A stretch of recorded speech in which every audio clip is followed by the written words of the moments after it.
Supercrack Estrella presenta. ¿Cómo llegó Bentov a la conclusión de que todo es conciencia? Así que he leído sus dos libros, Stalking the Wild Pendulum, On the Mechanics of Consciousness y A Brief Tour of Higher Consciousness. El libro es transformador y, en mi opinión, es la base de todos los temas relacionados con la conciencia. Es decir, une todos los fragmentos, desde las sustancias psicodélicas hasta las experiencias extracorporales y las experiencias cercanas a la muerte, y añade algo de física cuántica. Su descripción tiene sentido, básicamente cubre todo el tema. Veo su trabajo como la fuente principal en este sentido. Pero mi pregunta es, cuando habla de un holograma, creo que se refiere a que lo absoluto es el haz de referencia y la conciencia, tus pensamientos, personalidad, creencias, son el haz de trabajo y juntos generan frecuencias más bajas que percibimos como sólidas. En cuanto a mi limitado conocimiento de mecánica cuántica, la conciencia está en el campo cuántico de todas las posibilidades, lo que significa que podemos experimentar todo lo que queremos en nuestra conciencia y más cuanto más evoluciona. Lo absoluto es la medición que convierte las ondas en partículas, también solo energía barra redes de energía, pero eso es lo que percibimos como sólido. Todo esto tiene sentido, pero ahora mi pregunta es, perdón por la larga divagación, ¿cómo relacionó Bentov todo con la conciencia? Además, ¿tiene que ser el universo holográfico? Creo que sí, en otras palabras, el hecho de que nosotros, átomos, estemos compuestos de redes de energía implica que debemos ser un holograma, ya que no hay otra forma de que algo se perciba como físico, o cómo llegaron las personas a la idea del holograma. Intuitivamente lo creo, pero me interesan los mecanismos de por qué es así. La evolución humana, el despertar. Hace miles de años los seres humanos en su corta evolución solo podían ver dos colores, el humano actual del siglo XXI puede ver 7 colores y matices, una nueva investigación echa luz sobre cómo los primates, incluyendo el hombre, desarrollaron la visión en rojo y verde. Los científicos creen que esta avanzada forma de ver en colores apareció porque ayudaba a buscar buen alimento.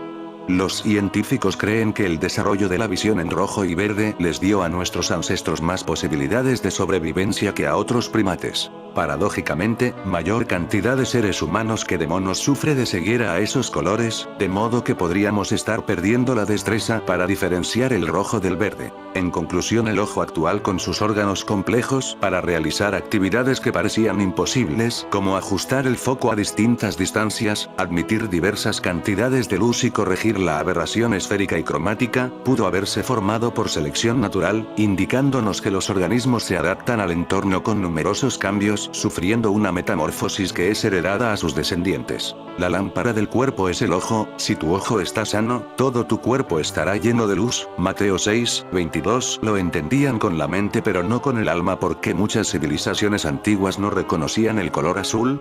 Se refería a la ausencia del color azul en varias civilizaciones antiguas, que examinó en su investigación sobre si el lenguaje afecta la manera en la que vemos el mundo. Los antiguos egipcios tenían pigmento azul y una palabra para nombrarlo, pero, por supuesto, se trataba de una sociedad sofisticada. Lo que importa no es tanto la época en la que vivieron, sino del nivel de avance tecnológico. Es eso lo que se correlaciona muy de cerca con el volumen de vocabulario para los colores, subraya el lingüista. Esto es un ejemplo muy bueno en ver en qué consiste la evolución humana. Ahora imagínate, que hace miles de años atrás cuando solo los humanos podían ver 7 colores, unos cuantos hubieran nacido con mayor evolución que el resto de humanos, y en vez de ver 7 colores pudieran ver 20 colores, estos podrían ser considerados como locos, o poseídos, o como personas capaces de hacer milagros. Dicen que en nuestros días hay muchas personas encerradas en los centros psiquiátricos, que en realidad no son locos sino genios que nacieron fuera de tiempo. Esto nos lleva a muchas reflexiones. ¿Era Jesús Cristo un ser evolucionado 10.000 años por delante de su tiempo? Los milagros que hacía eran por su evolución superior. Hace 2000 años atrás no se podían entender. Las personas que ven cosas como fantasmas, ¿no serán quizás personas que nacieron más evolucionadas que el resto? Espíritu, mente, materia, la conciencia es el absoluto del que surge todo lo que podemos sentir. Bentov afirma que el reino mineral tiene conciencia porque es conciencia y, por lo tanto, todo lo demás también lo es. Vayamos ahora al nivel más bajo de la materia, un cuanto de electricidad, un solo electrón, y preguntémosle a un físico de qué está hecho este electrón. Bueno, dirá, es un paquete de ondas que tiene una cierta frecuencia de vibración. La frecuencia de vibración determina la energía del electrón. Ahora, si preguntamos qué es lo que vibra en este electrón o cuánto, la respuesta sería que nadie lo sabe. Pero si usáramos la analogía del mar del absoluto, visualizaríamos el cuanto como un paquete de ondas en la superficie de ese mar. Vibra en relación con las capas tranquilas del mar infinito de pura conciencia, y ahora podemos responder a la pregunta de qué es lo que vibra dentro del cuanto. Es una unidad de pura conciencia que vibra allí. Aquí tenemos que hacer una corrección de la declaración anterior, en la que sugerí que la materia contiene conciencia. Se usó solo como un apoyo temporal, para que te acostumbraras a pensar en la materia como algo que tiene que ver con la conciencia. Pero ahora el gato está fuera de la bolsa. La materia, hecha de cuantos de energía, es el componente vibrante y cambiante de la pura conciencia. Por lo tanto, podemos dividir la creación en dos componentes, el absoluto y el relativo. El absoluto es fijo, eterno e invisible, mientras que el relativo es el aspecto visible, manifiesto y cambiante. Este último puede ser grueso o fino, de corta duración o de larga duración, pero siempre se basa en el absoluto. Al aceptar este principio, hemos resuelto el problema de la mente sobre la materia. La solución es que no hay una diferencia básica entre los dos. Hasta ahora, hemos tendido a asociar la mente mucho más fácilmente con la conciencia, porque la mente es abstracta e intangible. La materia, por otro lado, es sólida, dura, caliente o fría, y aparentemente muy diferente de la mente o la conciencia. Cuando sabemos que la realidad está compuesta por dos componentes, uno, una línea de referencia o fondo inmutable, y el otro un aspecto dinámico y vibrante de la misma cosa, entonces sabemos que tanto la mente como la materia están hechas de la misma materia básica. La diferencia entre ellos es que podemos ver la materia sólida como compuesta de ondas o ondas más grandes y lentas, lo que implica que posee menos energía del absoluto, y que la mente está compuesta de ondas mucho más finas, lo que implica que posee más de esta energía. Una buena analogía para esto sería los diferentes estados en los que se encuentra la materia en la naturaleza. Podríamos comparar la materia sólida con el hielo y la mente o la conciencia con el vapor o el vapor, todos siendo la misma materia básica en diferentes formas. Ambos se manifiestan solo porque están cambiando, y este cambio se puede medir contra el mar básico del absoluto, que compone tanto las ondas como el fondo. Ya no necesitamos preguntarnos sobre las hazañas de la mente sobre la materia, no es tanto la mente sobre la materia como la mente sobre un aspecto diferente de sí misma. El científico Isaac Ben Bentov parece que descubrió la realidad Matrix donde vivimos. En cierto modo el científico Isaac Ben Bentov se parece mucho en sus estudios con el científico mexicano Jacobo Greenberg, se parecen tanto en sus investigaciones como en la forma misteriosa en que nos dejaron. Jacobo Greenberg desapareció y Isaac Ben Bentov murió en accidente de avión que parece más bien una conspiración para hacerle desaparecer autoeliminándolo. Isaac Ben Bentov fue un científico, inventor, místico y autor israelí estadounidense nacido en Checoslovaquia, actual Eslovaquia.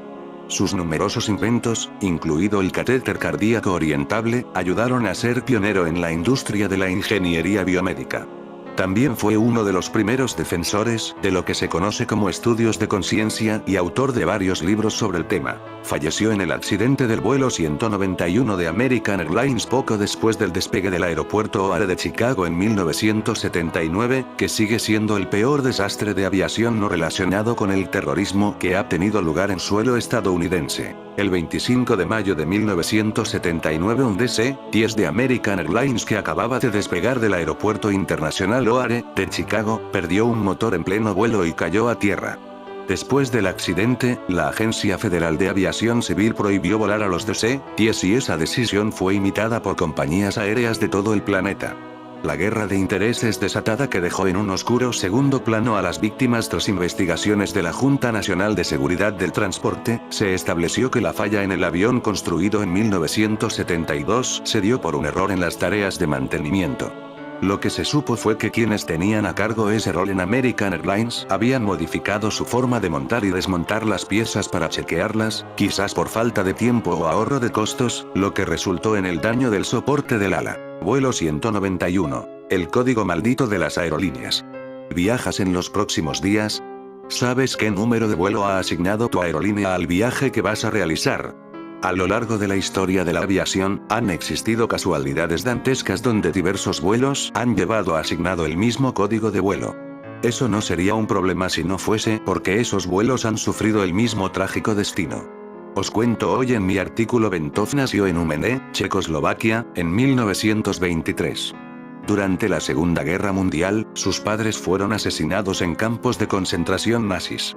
Escapó antes de ser enviado a los campos y se mudó a la Palestina británica, viviendo primero en el kibutz de Shoval en el desierto de Negev. Bentov diseñó el primer cohete de Israel para la Guerra de la Independencia. Emmet se vio obligado a fabricar armas improvisadas ya que había un embargo mundial sobre la venta de armas al Estado judío. Bentov comenzó con un taller en el sótano de una iglesia católica en Belmont, Massachusetts en la década de 1960. En 1967, construyó el catéter cardíaco dirigible y atrajo la atención del empresario John Abele, con quien Bentov fundó la corporación Meditech en 1969. Bentov era titular de numerosas patentes. Además del catéter cardíaco orientable, sus inventos incluyeron espaguetis dietéticos, zapatas de freno para automóviles, electrodos de ET y cables de marcapasos. Bentov estaba fascinado por la conciencia, en particular por su relación con la fisiología.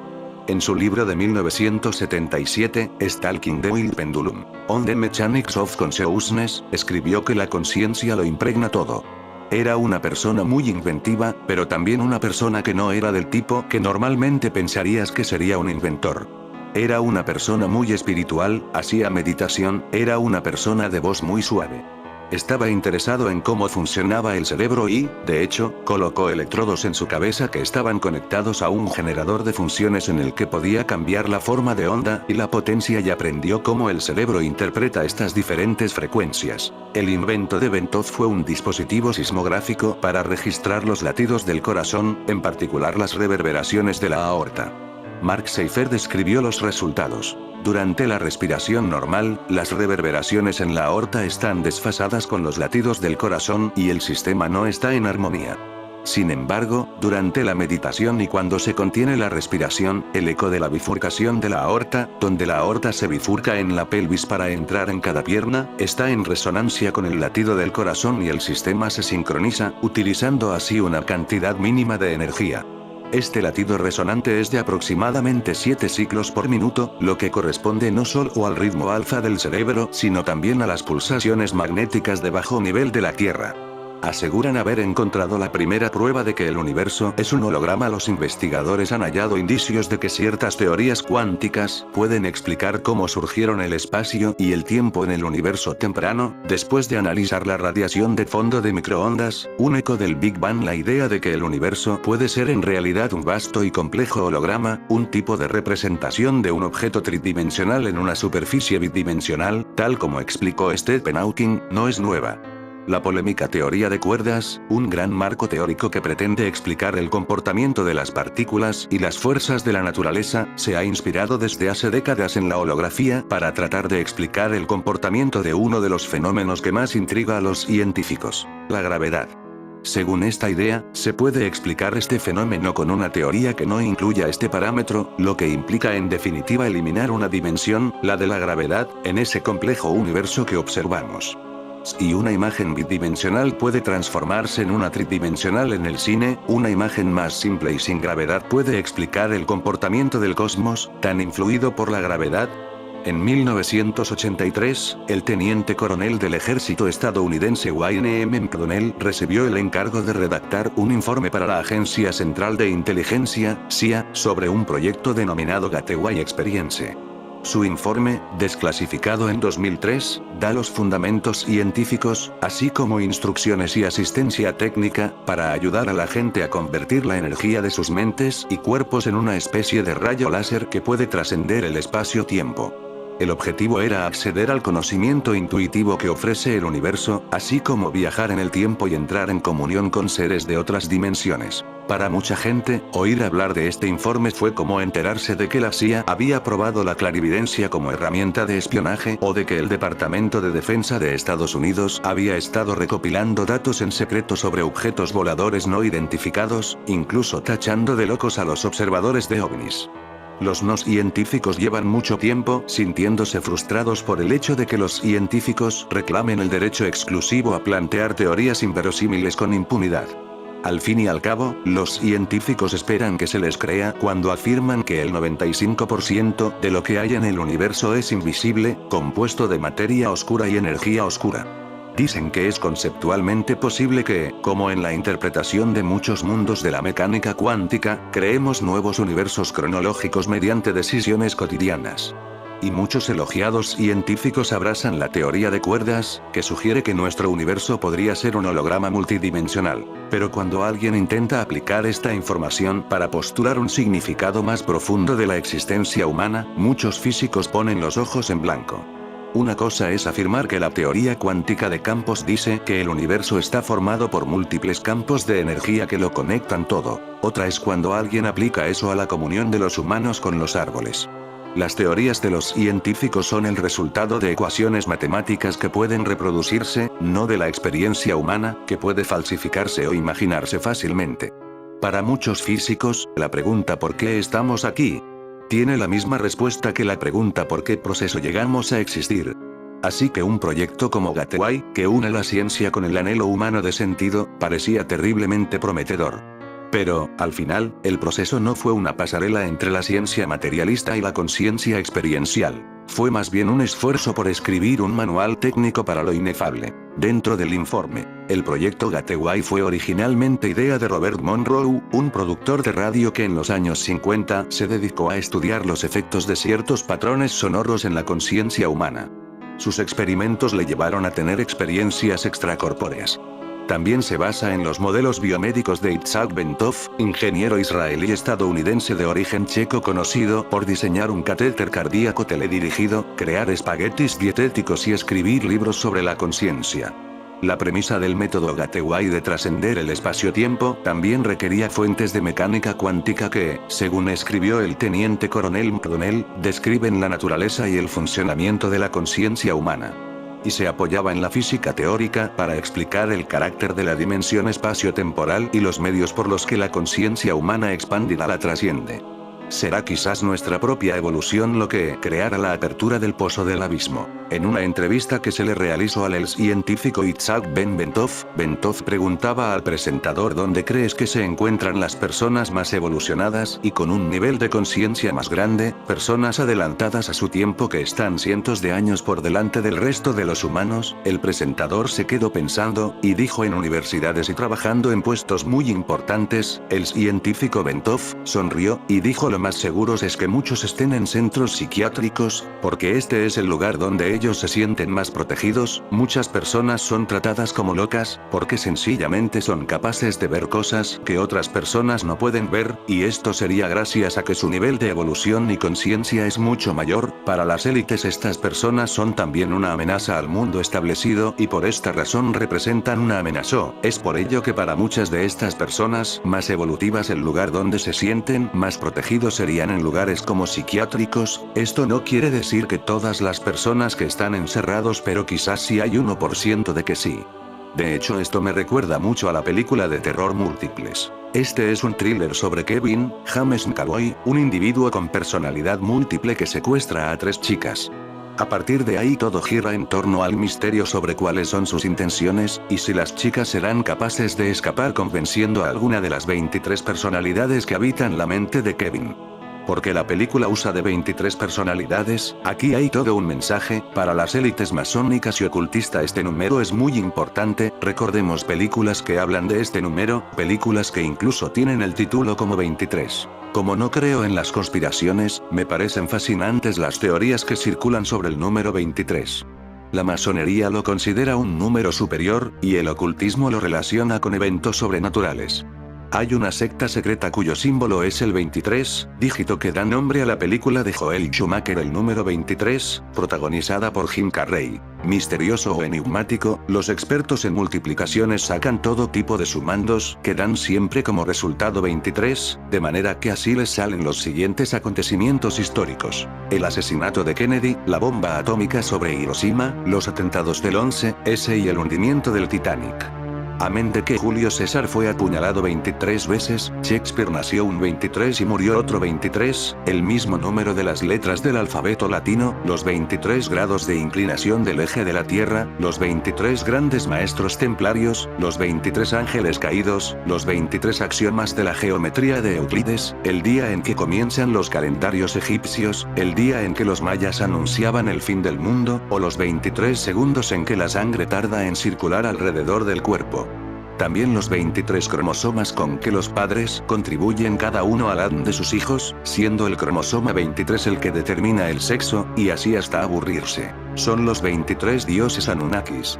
Manipulan al ser humano desde arriba, luego está el Consejo de los 13. El 23 de febrero de 2007 se estrenó en España la película El número 23, del director Joel Schumacher, en cuya filmografía se encuentran entre otras Un día de furia, El cliente y Batman Forever, e interpretada por el histriónico actor y humorista Jim Carrey, protagonista de películas como Ace Ventura, El show de Truman o Man in the Moon, y cuya trama se basa en el enigma del número 23, una creencia según la cual todos los sucesos y acontecimientos de nuestro mundo, pero también de cada uno de sus habitantes, están relacionados con el número 23. Y no daba la sensación que el personaje de la película parecía estar loco. El argumento de esta mediocre película es el siguiente.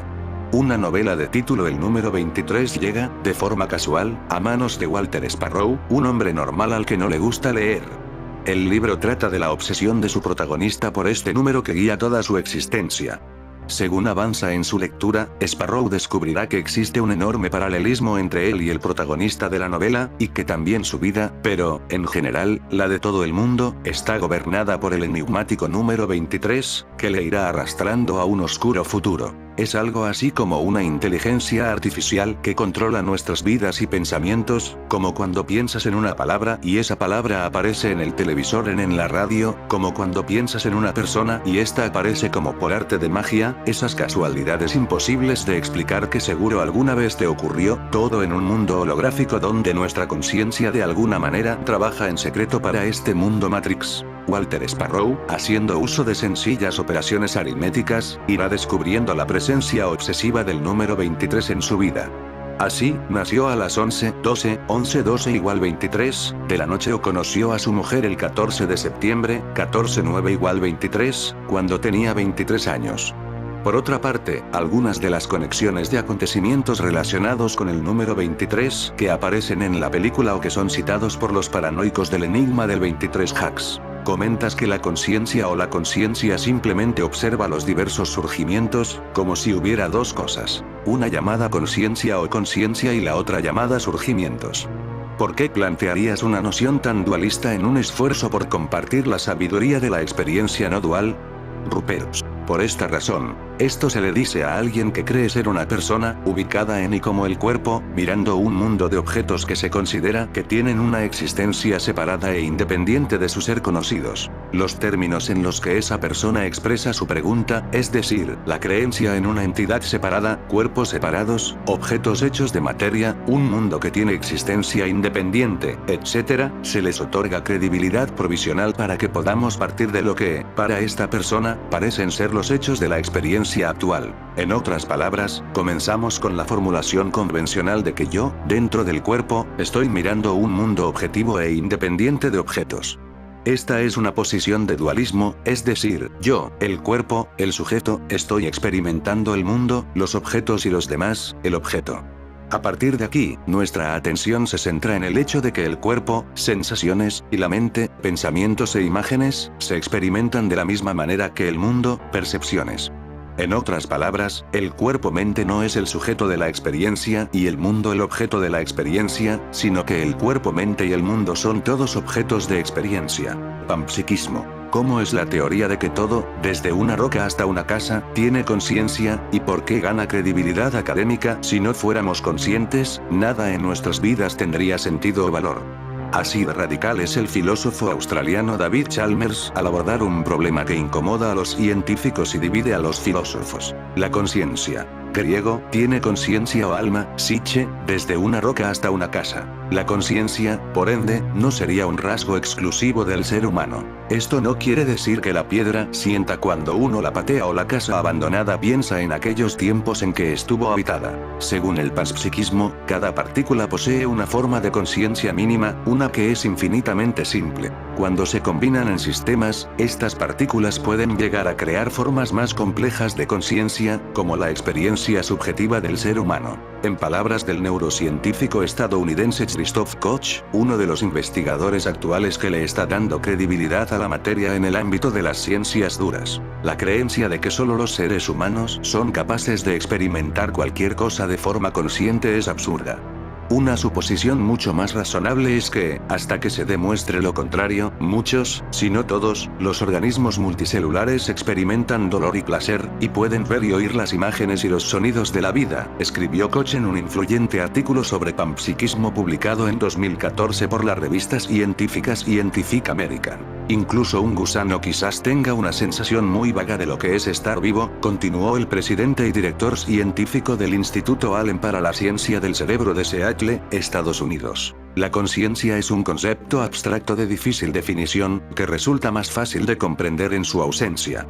Es decir, se puede delimitar con absoluta claridad que los entes no vivos no son autoconscientes, al igual que la materia muerta que antes presentaba vida no es capaz de reconocer la realidad circundante ni su propio estado. La conciencia se podría definir de la siguiente manera: es la capacidad del ser humano de reconocer la realidad circundante y de relacionarse con ella. El coma consiste en la pérdida total de la conciencia. El estado elevado de conciencia es un tipo de conciencia excepcional, es decir, que va más allá de la vigilia, del sueño y del soñar y que no corresponde a las alteraciones del nivel o de la estructura cerebrales habituales.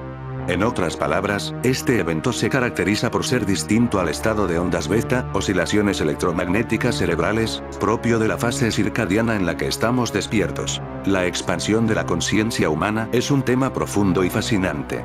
En general, se refiere a ir más allá de nuestra forma habitual de percibir el mundo, de pensar y de entendernos a nosotros mismos y a los demás. Desde una perspectiva filosófica o espiritual, expandir la conciencia puede significar comprender mejor nuestras emociones, pensamientos y comportamientos, sentirse más conectado con los demás, la naturaleza y con nuestro Creador, buscar un propósito más allá del ego o de lo material, y desde un punto de vista científico, también puede relacionarse con avances en la neurociencia, que exploran cómo funciona el cerebro y cómo podemos entrenarlo para ser más conscientes, por ejemplo, a través de la meditación o la atención plena. Exploraciones de estados alterados de conciencia, como los sueños lúcidos, y experiencias cercanas a la muerte. Lo interesante es que, cuanto más se expande la conciencia, más entendemos lo conectados que estamos todos, y más capaces somos de tomar decisiones con más amor, empatía, claridad y responsabilidad. En fin, amigos de Supercrack Estrella, opinar sobre este tema.